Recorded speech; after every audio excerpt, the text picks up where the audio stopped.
Hello, everybody. In a couple hours, I'll be departing on my final foreign trip as president. And while we're abroad, I'll have a chance to take a few of your questions, but I figured why wait? I know that there's a lot of domestic issues that people are thinking about, so I wanted to see if I could clear out some of the underbrush so that when we're overseas and people are asking about foreign policy questions, people don't feel obliged to tack on three other questions to them. Let me, I know you still will, yes. That I'm aware, but I'm trying something out here. First of all, let me mention three brief topics. First of all, as I discussed with the President-elect on Thursday, my team stands ready to accelerate in the next steps that are required to ensure a smooth transition. And we are going to be staying in touch as we travel. I remember what it was like when I came in 8 years ago. It is a big challenge. This office is bigger than any one person, and that's why ensuring a smooth transition is so important. It's not something that the Constitution explicitly requires, but it is one of those norms that are vital to a functioning democracy, similar to norms of civility and tolerance and a commitment to reason and facts and analysis. It's part of what makes this country work. And as long as I'm president, we are going to uphold those norms and cherish and uphold those ideals. As I've told my staff, we should be very proud that their work has already ensured that when we turn over the keys, the car is in pretty good shape. We are indisputably in a stronger position today than we were when I came in 8 years ago. Jobs have been growing for 73 straight months. Incomes are rising. Poverty is falling. The uninsured rate is at the lowest level on record. Carbon emissions have come down without impinging on our growth. And so my instructions to my team are that we run through the tape. We make sure that we finish what we started, that we don't let up in these last couple of months, because my goal is on January 21st, America's in the strongest position possible, and hopefully there's an opportunity for the next president to build on that. Number two, our work has also helped to stabilize the global economy, and because there is one president at a time, I'll spend this week reinforcing America's support for the approaches that we've taken to promote economic growth and global security on a range of issues. I look forward to my first visit in Greece. And then in Germany, I'll visit with Chancellor Merkel, who's probably been my closest international partner these past 8 years. I'll also signal our solidarity with our closest allies and express our support for a strong, integrated, and united Europe. It's essential to our national security, and it's essential to global stability. And that's why the Transatlantic Alliance and the NATO alliance have endured for decades under Democratic and Republican administrations. Finally, in Peru, I'll meet with the leaders of countries that have been the focus of our foreign policy through our rebalance in the Asia-Pacific. This is a time of great change in the world, but America's always been a pillar of strength and a beacon of hope to peoples around the globe, and that's what it must continue to be. Finally, on a personal note, Michelle and I want to offer our deepest condolences to Gwen Ifill's family and all of you, her colleagues, on her passing. Gwen was a friend of ours. She was an extraordinary journalist. She always kept faith with the fundamental responsibilities of her profession, asking tough questions, holding people in power accountable, and defending a strong and free press that makes our democracy work. I always appreciated Gwen's reporting, even when I was at the receiving end of one of her tough and thorough interviews. Whether she reported from a convention floor or from the field, whether she sat at the debate moderator's table or at the anchor's desk, she not only informed today's citizens, but she also inspired tomorrow's journalists.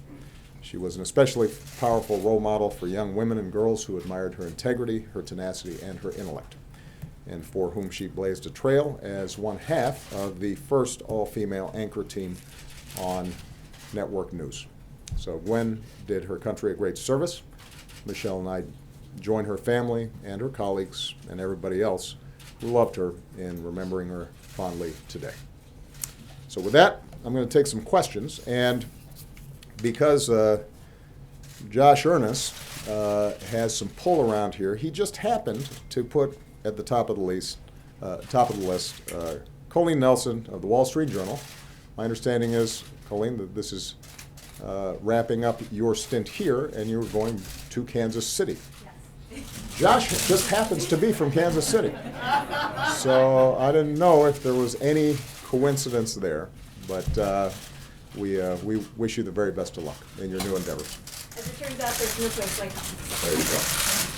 You're about to embark on your final foreign trip. What will you say to other world leaders about your successor? They've expressed many of the same misgivings that you have about Donald Trump. Should they be worried about the future of U.S. foreign policy? And separately, as Democrats scramble to regroup after a pretty shocking upset, what is your advice about where the party goes now and who should lead your party? One of the great things about the United States is that when it comes to world affairs, the president obviously is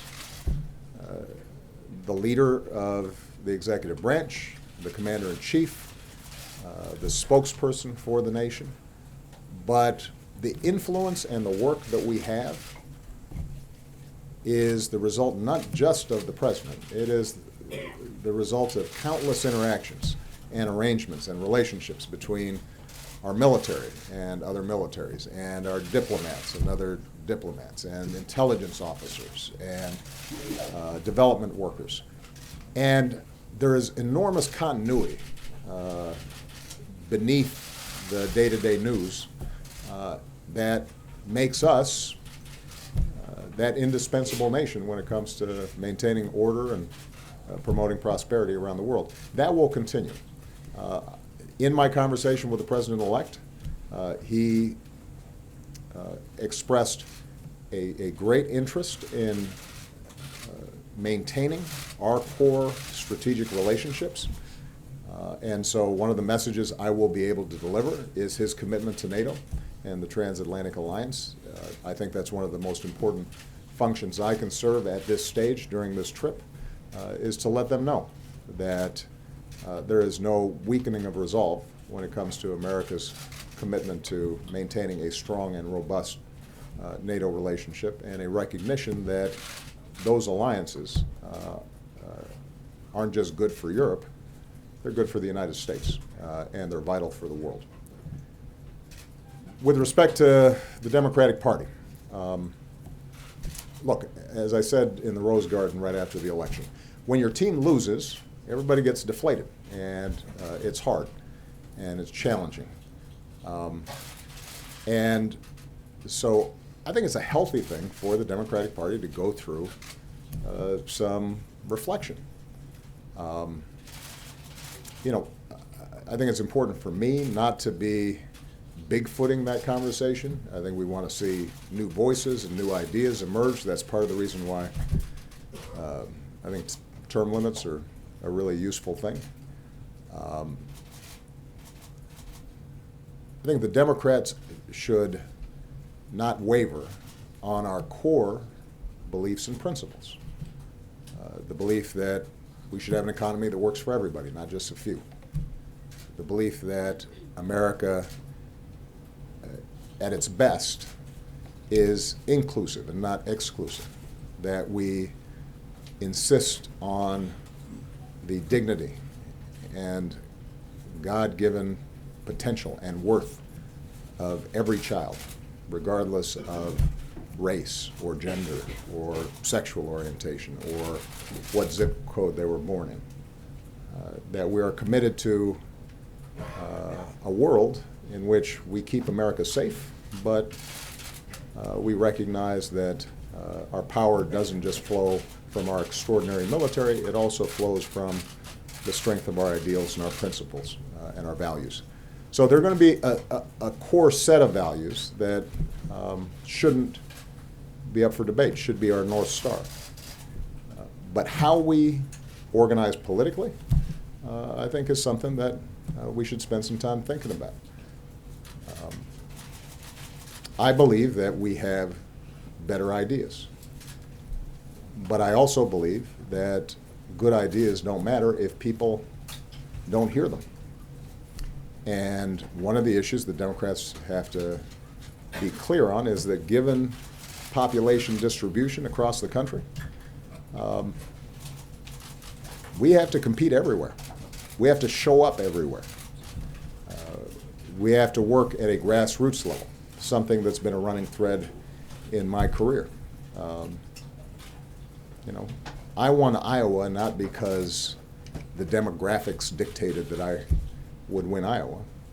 It was because I spent 87 days going to every small town and fair and fish fry and VFW hall. And there were some counties where I might have lost, but maybe I lost by 20 points instead of 50 points. There's some counties maybe I won that people didn't expect because people had a chance to see you and listen to you and get a sense of who you stood for and who you were fighting for. And the challenge for a national party is how do you dig in there and create those kinds of structures so that people have a sense of what it is that you stand for.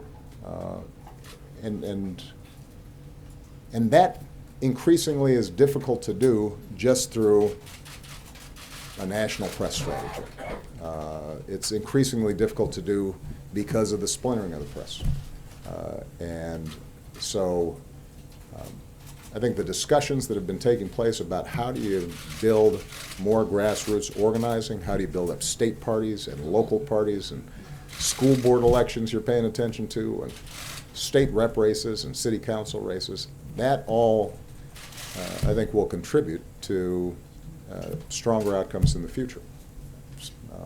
And I'm optimistic that will happen.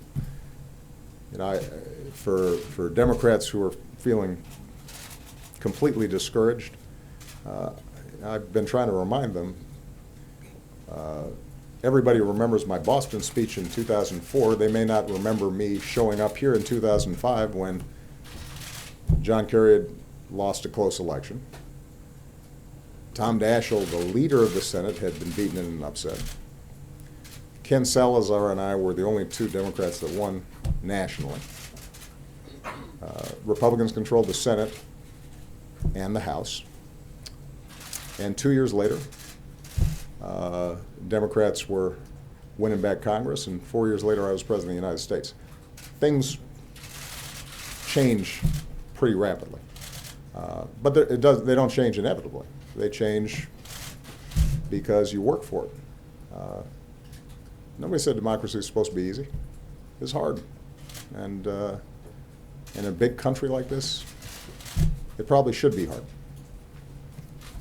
Mark Knoller. Thank you, sir. Good to see you. Thank you. Good to see you. Mr. President, what can you tell us about the learning curve on becoming president? Can you tell us how long it took you before you were fully at ease in the job, if that ever happens? And did you discuss this matter with President-elect Trump? About a week ago, I started feeling pretty good, but no. I think the learning curve always continues. This is a remarkable job. It is like no other job on earth. And it is a constant flow of information and challenges and issues.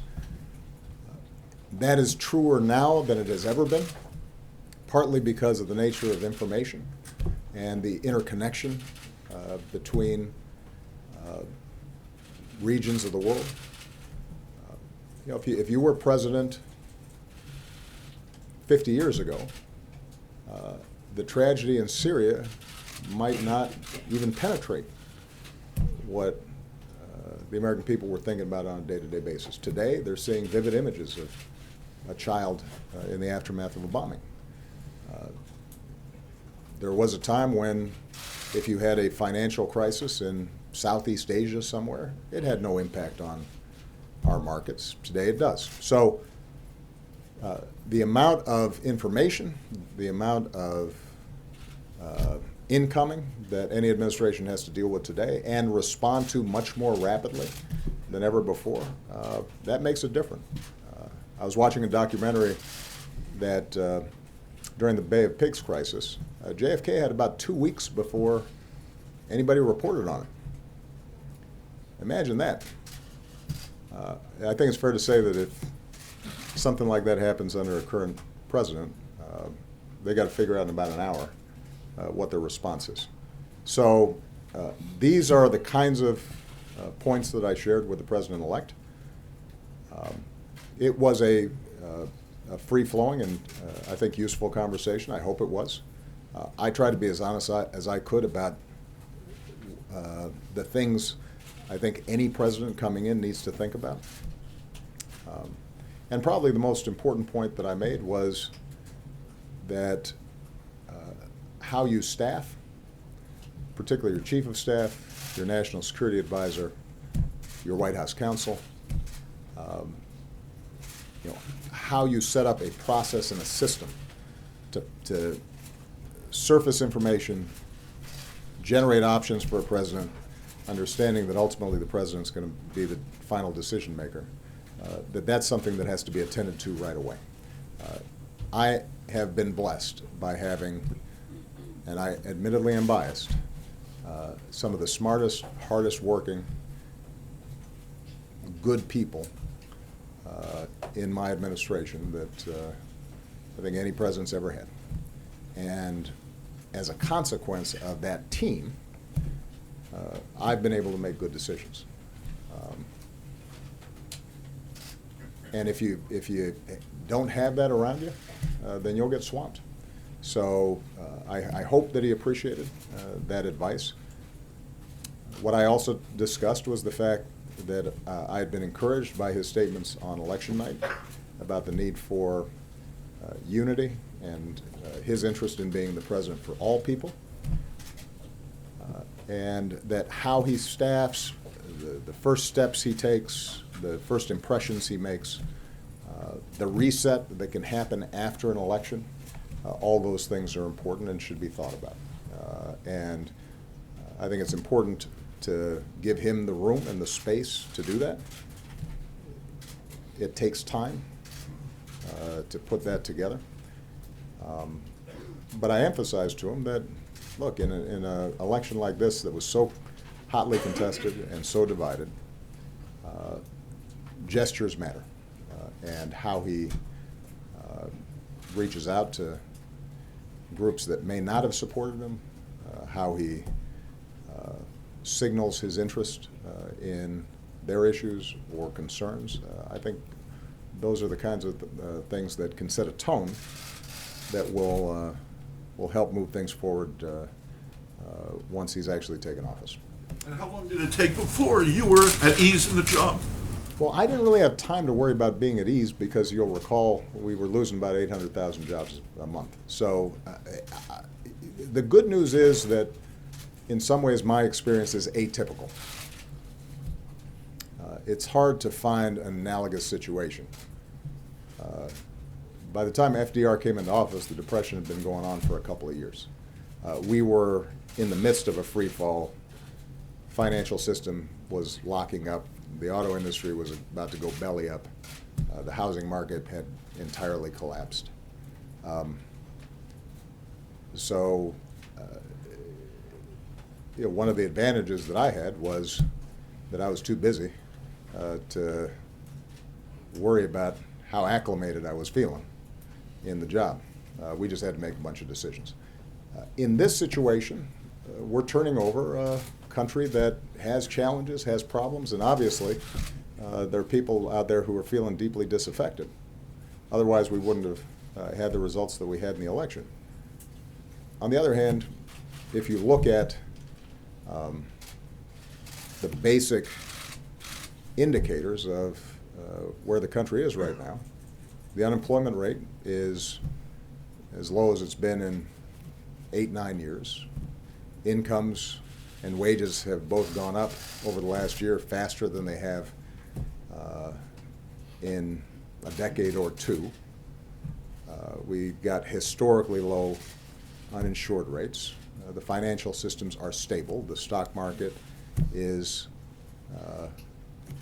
hovering around its all-time high, and 401ks have been restored. The housing market has recovered. We have challenges internationally, but our most immediate challenge with respect to ISIL, we're seeing significant progress in Iraq, and Mosul is now increasingly being retaken by Iraqi security forces supported by us. Our alliances are in strong shape. The progress we've made with respect to carbon emissions has been greater than any country on earth, and gas is $2 a gallon. So he will have time and space, I think, to make judicious decisions. The incoming administration doesn't have to put out a huge number of fires. They may want to take the country in a significantly different direction. But they've got time to consider what exactly they want to achieve. And that's a testament to the tremendous work that my team's done over the last 8 years. I'm very proud of them for it. Athena Jones. Thank you, Mr. President. You said more than once that you did not believe that Donald Trump would ever be elected president, and that you thought he was unfit for the office. Now that you've spent time with him, sitting down and talking to him for an hour and a half in the Oval Office, do you now think that President-elect Trump is qualified to be president? And if I can do a compound question, the other one is, you mentioned staffing and tone. What do you say to those Americans who may not doubt that there will be a peaceful transition, but that are concerned about some of the policies and sentiments either expressed by President-elect Trump himself or his supporters that may seem hostile to minorities and others? Specifically, I'm talking about the announcement that Steve Bannon, who is a proponent of the so-called alt-right movement, what many call the white nationalist movement, is going to have a prominent role in the White House under President Trump as his chief strategist and senior advisor. What message does that send to the country and to the world? Athena, without copping out, I think it's fair to say that it would not be appropriate for me to comment on every appointment that the President-elect starts making if I want to be consistent with the notion that we're going to try to facilitate a smooth transition. Look, the people have spoken. Donald Trump will be the next president, the 45th president of the United States. And it will be up to him to set up a team that he thinks will serve him well and reflect his policies. And those who didn't vote for him have to recognize that that's how democracy works. That's how this system operates. When I won, there were a number of people who didn't like me and didn't like what I stood for. And you know, I think that whenever you've got an incoming president of the other side, particularly in a bitter election like this, it takes a while for people to reconcile themselves with that new reality. Hopefully it's a reminder that elections matter and voting counts. And so, you know, I don't know how many times we have to relearn this lesson, because we ended up having 43% of the country not voting who were eligible to vote, but it makes a difference. Given that President-elect Trump is now trying to balance what he said in the campaign and the commitments he made to his supporters with working with those who disagreed with him and members of Congress and reaching out to constituencies that didn't vote for him, I think it's important for us to let him make his decisions. And I think the American people will judge over the course of the next couple of years whether they like what they see and whether these are the kinds of policies and this is the direction that they want to see the country going. And my role is to make sure that when I hand off this White House, that it is in the best possible shape, and that I've been as helpful as I can to him in going forward and building on the progress that we've made. And my advice, as I said, to the president-elect when we had our discussions, was that campaigning is different from governing. I think he recognizes that. I think he's sincere in wanting to be a successful president and moving this country forward. And I don't think any president ever comes in saying to himself, I want to figure out how to make people angry or alienate half the country. I think he's going to try as best he can to make sure that he delivers, not only for the people who voted for him, but for the people at large. And the good thing is that there are going to be elections coming up, so there's a built-in incentive for him to try to do that. But it's only been 6 days, and I think it'll be important for him to have the room to staff up, to figure out what his priorities are, to be able to distinguish between what he was campaigning on and what is practical, what he can actually achieve. There are certain things that make for good sound bites, but don't always translate into good policy. That's something that he and his team, I think, will wrestle with in the same way that every president wrestles with. I did say to him, as I've said publicly, that because of the nature of the campaigns and the bitterness and ferocity of the campaigns, that it's really important to try to send some signals of unity and to reach out to minority groups or women or others that were concerned about the tenor of the campaign. And I think that's something that he will want to do. But this is all happening real fast. He's got commitments to supporters that helped to get him here, and he's going to have to balance those. Over the coming weeks and months and years, my hope is that those impulses ultimately win out. But it's a little too early to start making judgments on that. Your youth led qualifications, has that changed after meeting with him? I think that he successfully mobilized a big chunk of the country to vote for him, and he's going to win. He has won. He's going to be the next president. Regardless of what experience or assumptions he brought to the office, this office has a way of waking you up. And those aspects of his positions or predispositions that don't match up with reality, he will find shaken up pretty quick, because reality has a way of asserting itself.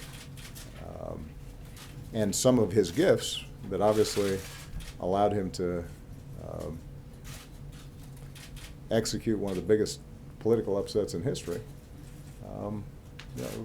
those are ones that hopefully he will put to good use on behalf of all the American people. Scott Horsley. Thank you, Mr. President. You're off to Europe, which is facing some of the same populist pressures we see at work in this country.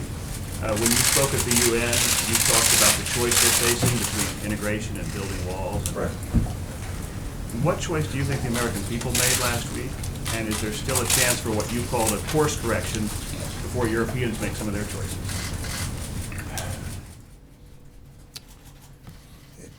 I think the American people recognize that the world has shrunk that it's interconnected, that you're not going to put that genie back in the bottle. The American people recognize that their careers or their kids' careers are going to have to be more dynamic, that they might not be working at a single plant for 30 years, but they might have to change careers. They might have to get more education. They might have to retool or retrain. And I think the American people are game for that. They want to make sure that the rules of the game are fair. And what that means is that if you look at surveys around Americans' attitudes on trade, the majority of the American people still support trade. But they're concerned about whether or not trade is fair and whether we've got the same access to other countries' markets as they have with us. Is there just a race to the bottom when it comes to wages and so forth? Now, I made an argument, thus far unsuccessfully, that the trade deal we had organized, TPP, did exactly that it strengthened workers' rights and environmental rights, leveled the playing field, and as a consequence would be good for American workers and American businesses. But that's a complex argument to make when people remember plants closing and jobs being offshore. So part of what I think this election reflected was people wanting that course correction that you described, and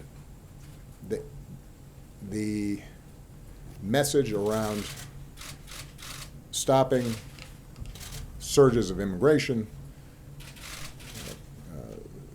not creating new trade deals that may be unfair. I think those were themes that played a prominent role in the campaign. As we now shift to governing, my argument is that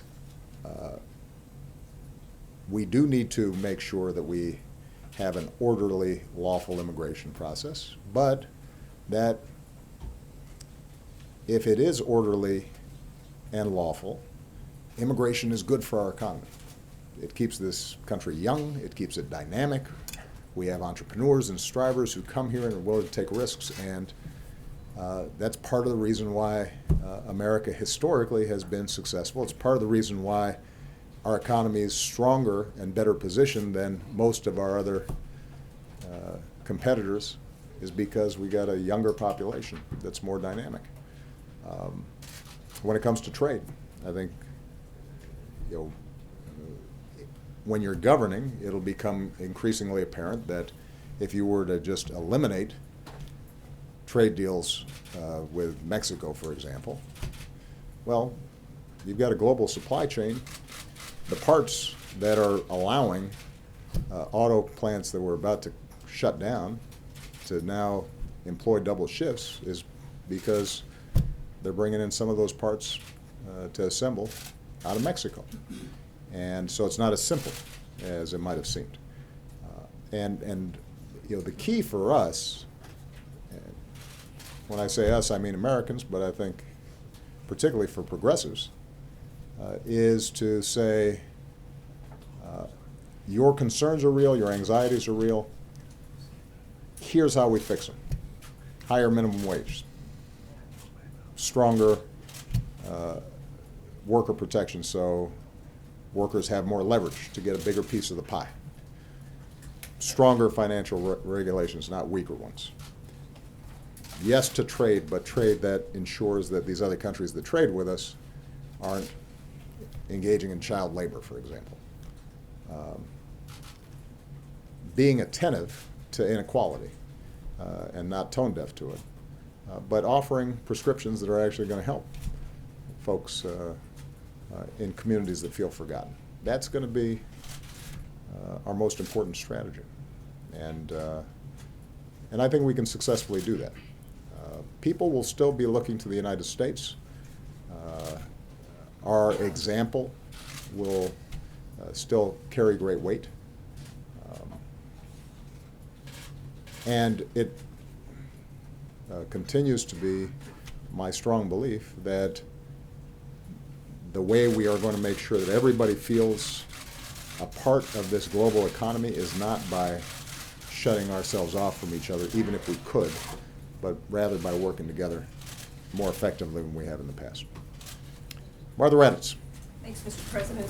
Given some of the harsh words you had about Mr. Trump, calling him temperamentally unfit to be commander-in-chief, did anything surprise you about President-elect Trump when you met with him in your office? And also, I want to know, does anything concern you about a Trump presidency? Well, we had a very cordial conversation, and that didn't surprise me to some degree, because I think that he is obviously a gregarious person. He's somebody who I think likes to mix it up and to have a vigorous debate. And what's clear is that he was able to tap into, yes, the anxieties, but also the enthusiasm of his voters in a way that that was impressive. And I said so to him, because I think that to the extent that there were a lot of folks who missed the Trump phenomenon, I think that connection that he was able to make with his supporters that was impervious to events that might have sunk another candidate, that's powerful stuff. I also think that he is coming to this office with fewer set, hard and fast policy prescriptions than a lot of other presidents might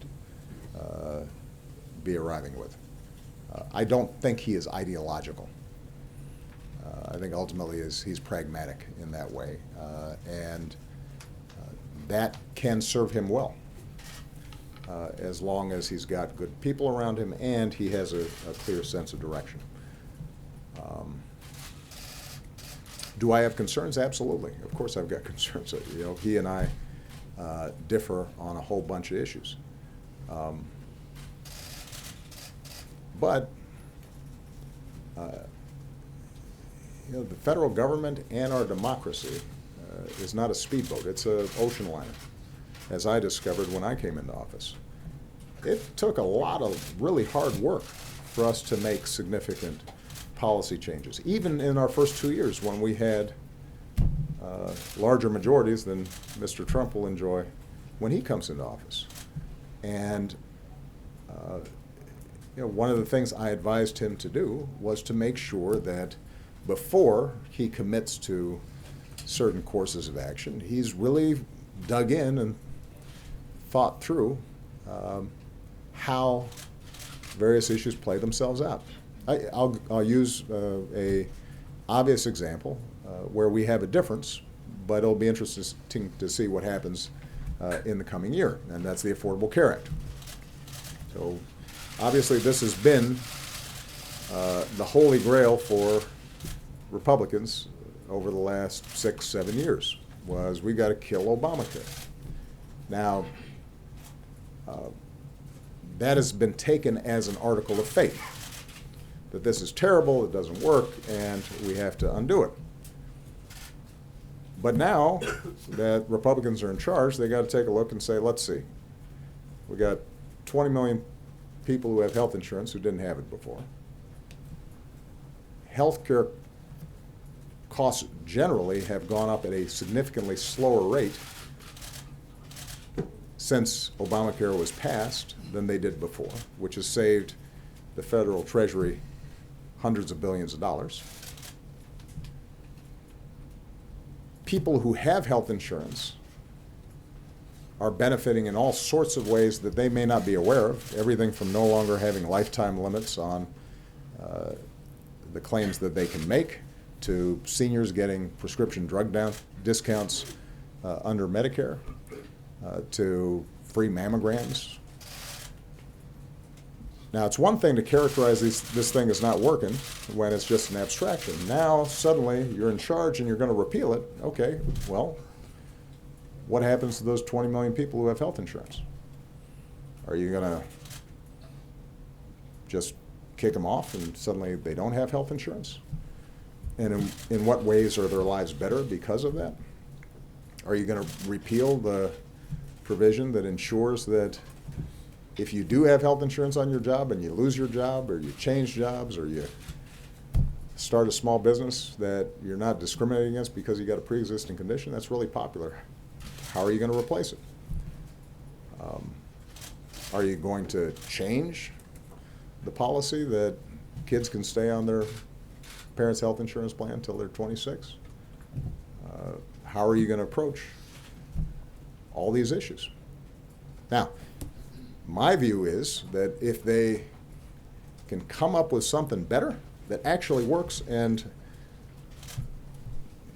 a year or two after they've replaced the Affordable Care Act with their own plan, that 25 million people have health insurance and it's cheaper and better and running smoothly, I'll be the first ones to say, that's great.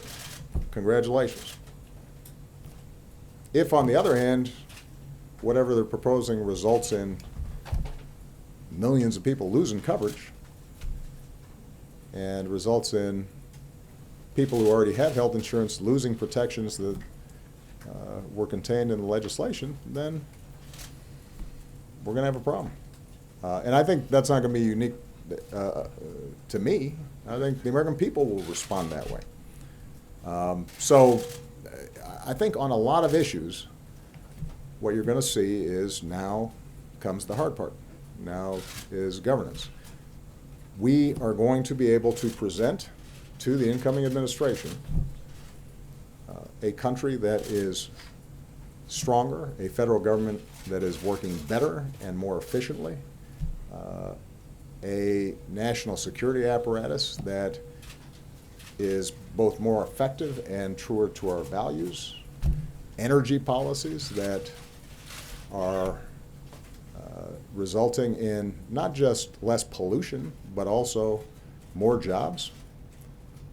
And I think the president-elect rightly would expect that he's judged on whether we improve from that baseline and on those metrics, or things get worse. And if things get worse, then the American people will figure that out pretty quick. And if things get better, then more power to them. And I'll be the first to congratulate him. Mr. President, you had talked specifically about his temperament. Mm-hmm. Do you still have any concern about his temperament? As I said, because Athena asked the question, whatever you bring to this office has a habit of magnifying and pointing out, and hopefully then you correct for it. This may seem like a silly example, but I know myself well enough to know I can't keep track of paper. I am not well organized in that way. And so pretty quickly, after I'm getting stacks of briefing books coming in every night, I say to myself, I've got to figure out a system, because I have bad filing, sorting, and organizing habits. And I've got to find some people who can help me keep track of this stuff. Now, that seems trivial, but actually it ends up being a pretty big piece of business. I think what will happen with the president-elect is there are going to be certain elements of his temperament that will not serve him well unless he recognizes them and corrects them. Because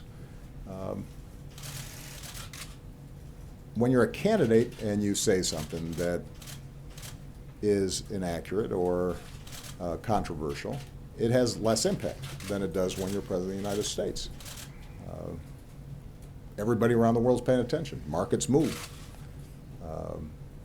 National security issues require a level of precision in order to make sure that you don't make mistakes. And I think he recognizes that this is different, and so do the American people. All right, I'm going to take just a couple more questions and I get out of here. Nadia, Bobasi. Thank you, Mr. President. President-elect Trump threatened to unravel the Iran nuclear deal, which your administration worked very hard to achieve. What would your concern if he alters part of it, and what will your advice be, considering that he said he's open to your advice? And on Syria, sir, the Syrian regime now is threatening Aleppo with massive onslaught. You talked passionately a few years back about Benghazi, and you warned against the killing of civilians there. Many people criticize your administration for the shortcoming in the Syria policy. Are you willing to let Aleppo fall under your watch? And how do you react to President-elect Trump's statement that you won't support the Syrian opposition anymore? Thank you.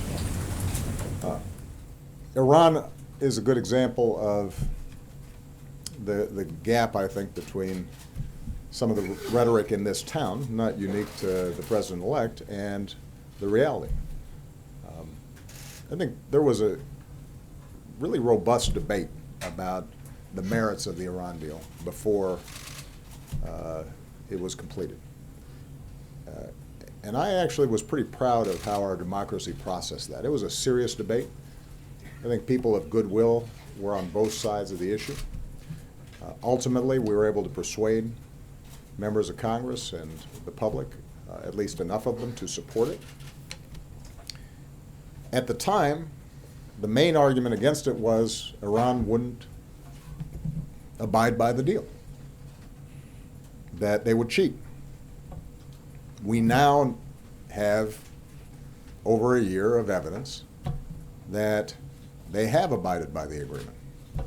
That's not just my opinion. It's not just people in my administration. That's the opinion of Israeli military and intelligence officers who are part of a government that vehemently opposed the deal. So my suspicion is that when the president-elect comes in and he's consulting with his Republican colleagues on the Hill, that they will look at the facts. Because to unravel a deal that's working and preventing Iran from pursuing a nuclear weapon would be hard to explain, particularly if the alternative were to have them freed from any obligations and go ahead and pursue a weapon. And keep in mind, this is not just an international agreement between us and the Iranians. This is between the P5+1, other countries, some of our closest allies. And for us to pull out would then require us to start sanctioning those other countries in Europe or China or Russia that were still abiding by the deal because, from their perspective, Iran had done what it was supposed to do. So it becomes more difficult, I think, to undo something that's working than undo something that isn't working.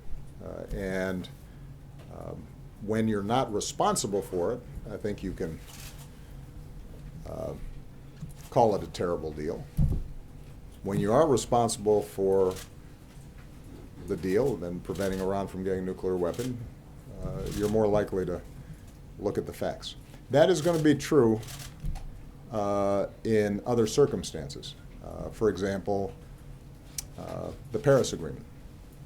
Obviously, there's been a lot of talk about the possibility of undoing this international agreement. Now, you've got 200 countries that have signed up for this thing. And the good news is that what we've been able to show over the last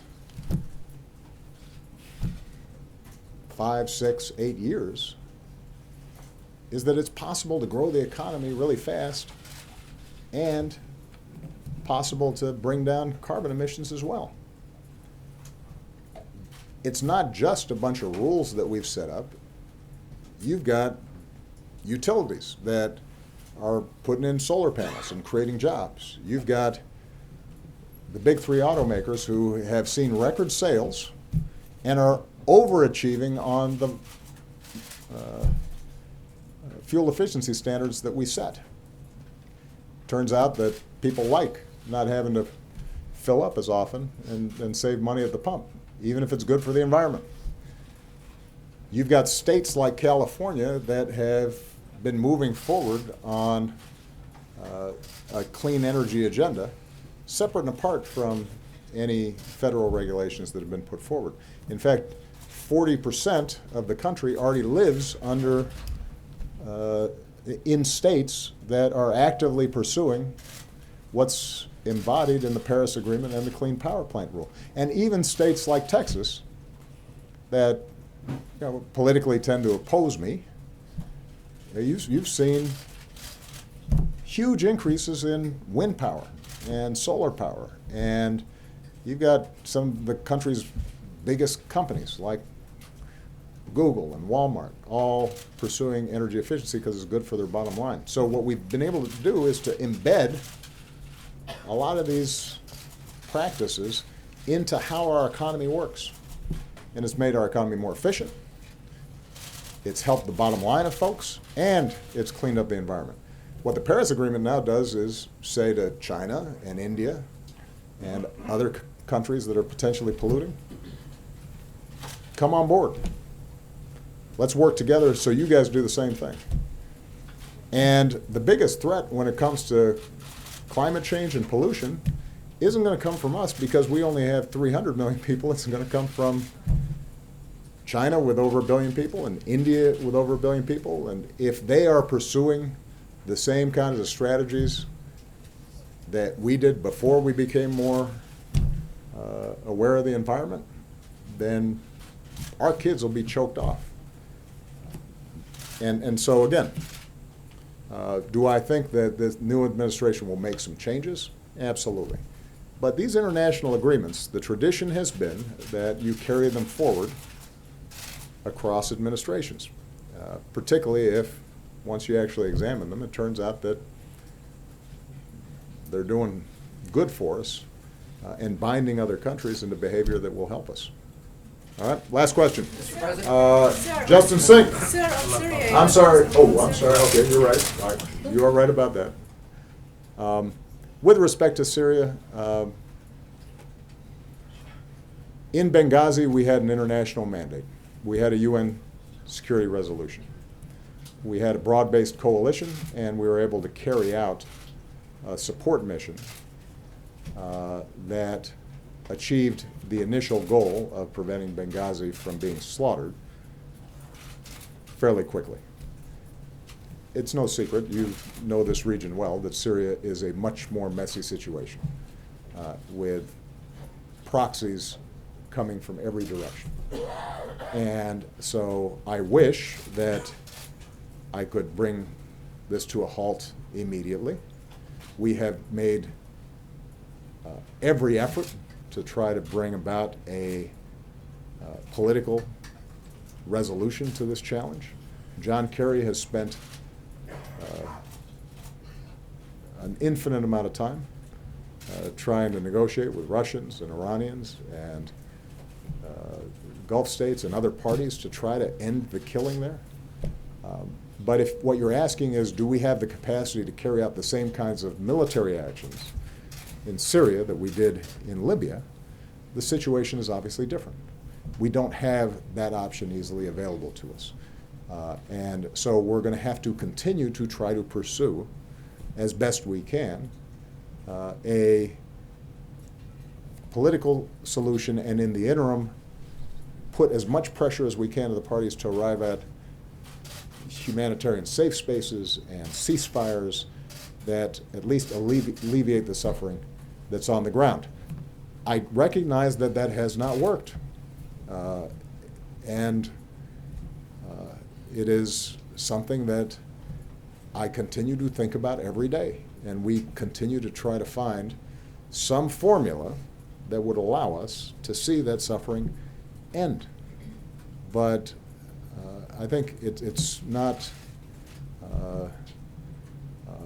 surprising to you, because you study this deeply, that if you have a Syrian military that is committed to killing its people indiscriminately as necessary, and it is supported by Russia, that now has substantial military assets on the ground and are actively supporting that regime, and Iran actively supporting that regime, and we are supporting what has to be our #1 national security priority, which is going after ISIL, both in Mosul and ultimately in Raqqa, that the situation is not the same as it was in Libya. And obviously there are some who question the steps we took in Libya. I continue to believe that was the right thing to do, although, as I indicated before,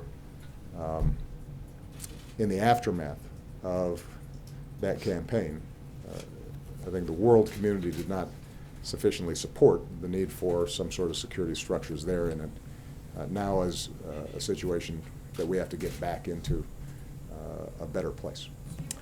I've given you, okay.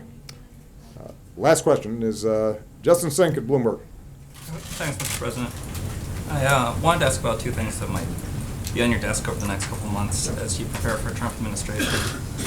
One is at least 750,000 undocumented immigrants provided the federal government information about themselves and their family as part of your deferred action program. Wondering if there's anything you can do to either reassure them or shield that information from the incoming Trump administration, considering his stance on immigration. And the second is, the administration and you have long maintained that the legal restraints put on you by Congress governing movement of detainees from Gitmo are an unconstitutional infringement on your rights as Commander-in-Chief. Considering that the gradual transfers that you've pursued are unlikely to continue under a Trump administration, is this now the time to sort of test that theory by moving the detainees and seeing where the chips end up lying? Those are both excellent questions. On the deferred action program that we have, known as DACA, that relates to Dreamers who are currently benefiting from these provisions, I will urge the President-elect and the incoming administration to think long and hard before they are endangering the status of what, for all practical purposes, are American kids. I mean, these are kids who were brought here by their parents. They did nothing wrong. They've gone to school. They have pledged allegiance to the flag. Some of them have joined the military. They've enrolled in school. By definition, if they're part of this program, they are solid, wonderful young people of good character. And it is my strong belief that the majority of the American people would not want to see suddenly those kids have to start hiding again. And that's something that I will encourage the President-elect to look at. With respect to Guantanamo, it is true that I have not been able to close the darn thing because of the congressional restrictions that have been placed on us. What is also true is we have greatly reduced the population. You now have significantly less than 100 people there. There are some additional transfers that may be taking place over the next 2 months. There is a group of very dangerous people that we have strong evidence of having been guilty of committing terrorist acts against the United States, but because of the nature of the evidence, in some cases, that evidence being compromised, it's very difficult to put them before a typical Article III court. And that group has always been the biggest challenge for us. My strong belief and preference is that we would be much better off closing Gitmo, moving them to a different facility that was clearly governed by U.S. jurisdiction. We'd do it a lot cheaper and just as safely. Congress disagrees with me, and I gather that the President-elect does as well. We will continue to explore options for doing that. But keep in mind that it's not just a matter of what I'm willing to do. You know, one of the things you discover about being president is that there are all these rules and norms and laws, and you got to pay attention to them. And the people who work for you are also subject to those rules and norms. And that's a piece of advice that I gave to the incoming president. I am very proud of the fact that we will, knock on wood, lead this administration without significant scandal. We've made mistakes, there have been screw-ups, but I will put the ethics of this administration and our track record in terms of just abiding by the rules and norms and keeping trust with the American people, I will put this administration against any administration in history. And the reason is because, frankly, we listened to the lawyers. You know, we had a strong White House counsel's office. We had a strong ethics office. We had people in every agency whose job it was to remind people this is how you're supposed to do things. It doesn't mean everybody always did everything exactly the way it's supposed to, because we got 2 million people working in the federal government, if you're including the military. And so we had to just try to institutionalize this as much as we could, and that takes a lot of work. And one of my suggestions to the incoming president is that he take that part of the job seriously as well. Again, you wouldn't know this if you were listening to some news outlets or some members of oversight committees in Congress. But if you actually look at the facts, it works. And this is just one example of the numerous ways in which the federal government is much better today than it was without people really knowing. You look at VA. People remember the legitimate problems that were publicized in Phoenix. It was scandalous what happened. What people don't remember is that we've brought in well over 1 million people who are getting benefits that weren't getting it before, driven the backlog for disability benefits way down, cut homelessness in half, just made the agency work better, not work perfect, but work better. And one of the mottos I always have with my staff was, better is good. Perfect is unattainable, better is possible. And so we will try to share the lessons that we've learned over these last 8 years with the incoming president. And my hope is he makes things better. And if he does, we'll all benefit from it. All right? Thank you, everybody. You guys, some of you who are traveling, you'll get a chance to ask more questions. All right?